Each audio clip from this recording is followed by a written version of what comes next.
Hello everyone, आप सभी लोगों का एक बार फिर से आपके अपने YouTube channel massive skill GK में स्वागत है। दोस्तों, आज के इस वीडियो में मैं आप सभी लोगों को इम्पॉर्टेंट 15 भारतीय संविधान के अनुच्छेद यानी कि आर्टिकल से रिलेटेड क्वेश्चन देखूंगा। क्वेश्चन के आंसर आपको उन्हीं क्वेश्चन के ऑप्शन में ही दिया हुआ है, तो ज़्यादा आपको मेहनत करने की ज़रूरत नहीं है। आप इस वीडियो को एज अ रिविज़न भी देख सकते हैं। तो हमारा पहला क्वेश्चन है कि भारत के प्रत्येक नागरिक का कर्तव्य होगा कि वो प्राकृतिक पर्यावरण का संरक्षण एवं सुधार करे। यह कथन संविधान के किस अनुच्छेद में संदर्भित है? अनुच्छेद 48A, अनुच्छेद 51A, अनुच्छेद 56 या अनुच्छेद 21। तो देखिए, ये जो प्राकृतिक पर्यावरण और संरक्षण से रिलेटेड जो है वो है आपका अनुच्छेद 48A। तो ए आपका करेक्ट आंसर हो गया। क्वेश्चन नंबर 2 है, काफ़ी अच्छा क्वेश्चन है कि संविधान के किस अनुच्छेद द्वारा लोक सेवाओं का संरक्षण प्रदान किया गया है? अनुच्छेद 310, अनुच्छेद 311, अनुच्छेद 312 या अनुच्छेद 315। तो किस अनुच्छेद में लोक सेवाओं का संरक्षण? तो लोक सेवाओं का संरक्षण जो है वो अनुच्छेद 311 में दिया गया है। तो बी आपका करेक्ट आंसर हो गया। क्वेश्चन नंबर 3 में चलते हैं कि केंद्र राज्य के प्रशासनिक संबंध भारतीय संविधान के किस अनुच्छेद में वर्णित है? केंद्र और राज्य के बीच में प्रशासनिक संबंध अनुच्छेद 256 से 263, अनुच्छेद 352 से 356, अनुच्छेद 250 से 280 या इनमें से कोई नहीं। तो केंद्र और राज्य के बीच में संबंध जो है वो आपका अनुच्छेद 256 से 263 है। यहाँ पे अनुच्छेद 352 से 356 और 356 से 360 ये आपका आपातकाल से संबंधित है। ये काफ़ी ज़्यादा इंपॉर्टेंट है।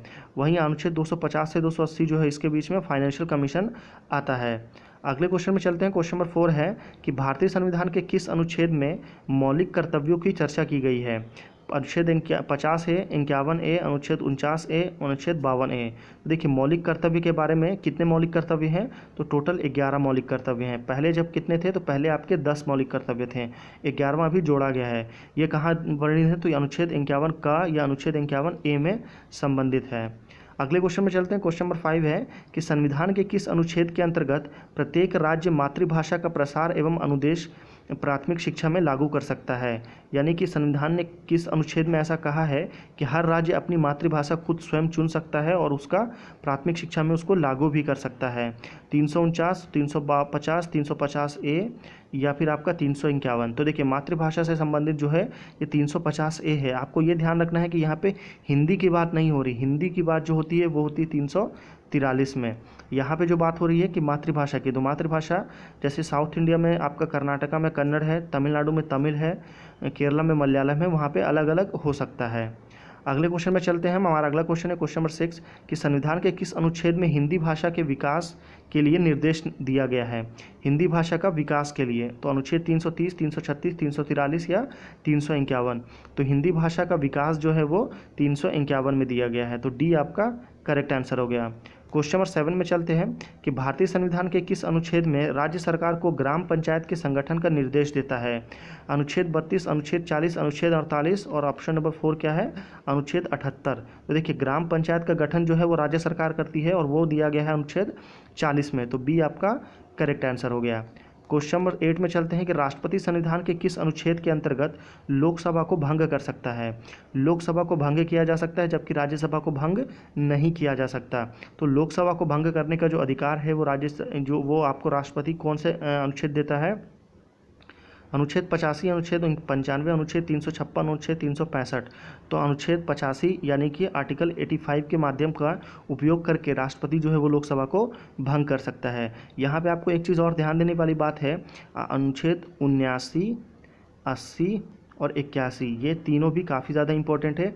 79 में संसद के बारे में बताया गया है और 80 में लोकसभा और 81 में राज्यसभा का वर्णन किया गया है। अगले क्वेश्चन में चलते हैं। क्वेश्चन नंबर 9 है कि संविधान के किस अनुच्छेद में संविधान के संशोधन की प्रक्रिया का उल्लेख है? अनुच्छेद 352, अनुच्छेद 356, अनुच्छेद 360 या अनुच्छेद 355।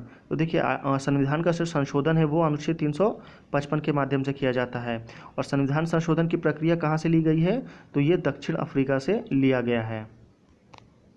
अगले क्वेश्चन में चलते हैं। क्वेश्चन नंबर 10 है कि संविधान के किस अनुच्छेद के अंतर्गत राष्ट्रपति आपातकाल की घोषणा कर सकता है?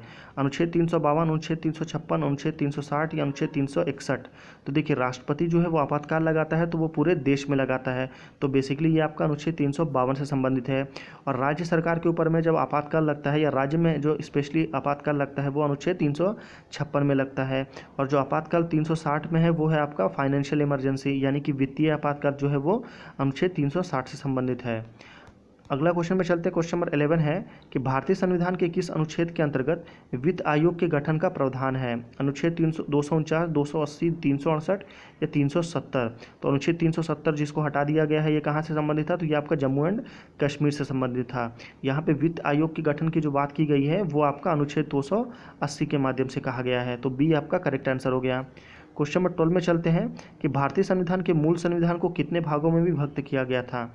यानी कि भारतीय संविधान जब इंडियन कॉन्स्टिट्यूशन बना तो उसका मूल संविधान जो है वो टोटल कितने भाग यानी कि कितने पार्ट में डिवाइड किया गया था? 18 भाग, 19 भाग, 20 भाग या 21 भाग? तो वो किया गया था टोटल 22 भाग में। तो डी आपका करेक्ट आंसर हो गया। क्वेश्चन नंबर 13 में चलते हैं कि अनुच्छेद 356 का संबंध किससे है? वित्तीय आपातकाल, राष्ट्रीय आपातकाल, राष्ट्रपति शासन या संविधान संशोधन? तो मैं पहले बताया था आपको अनुच्छेद 356 जो है वो राज्यों के ऊपर लगता है और राज्यों के ऊपर में राष्ट्रपति शासन लगता है। और नेशनल इमरजेंसी 352, वित्तीय आपात आपका 360। अगले क्वेश्चन में चलते हैं। क्वेश्चन नंबर 14 है कि संघ लोक सेवा आयोग, जिसको कि क्या बोलते हैं हम इंग्लिश में यूपीएससी, संघ लोक सेवा आयोग के कार्यों का उल्लेख किस अनुच्छेद के अंतर्गत है? 320, 322, 324 या 325? तो संघ लोक सेवा आयोग यानी कि यूपीएससी का जो प्रावधान है वो आपका आर्टिकल 320 में दिया गया है। क्वेश्चन नंबर 15 है कि संविधान के किस अनुच्छेद में राज्यों द्वारा प्राथमिक शिक्षा मातृभाषा में दिए जाने का प्रावधान है? तो राज्यों को प्राथमिक शिक्षा जो है प्राइमरी एजुकेशन वो जो है अपनी अपनी मातृभाषा में दिया जा सकता है। ऐसा किस में कहा गया है? तो ऐसा 350A में कहा गया है। तो आपको 15 क्वेश्चन कंप्लीट हो चुके हैं। अगर आपको क्वेश्चन का लेवल कैसा लगा तो प्लीज़ आप मुझे ज़रूर नीचे कमेंट करके बताइए। और अगर आप और भी वीडियोज़ देखना चाहते हैं तो भी नीचे कमेंट कर सकते हैं। अगर आपका कोई सुझाव हो तो भी। फिर मिलते हैं अगले वीडियो में, तब तक के लिए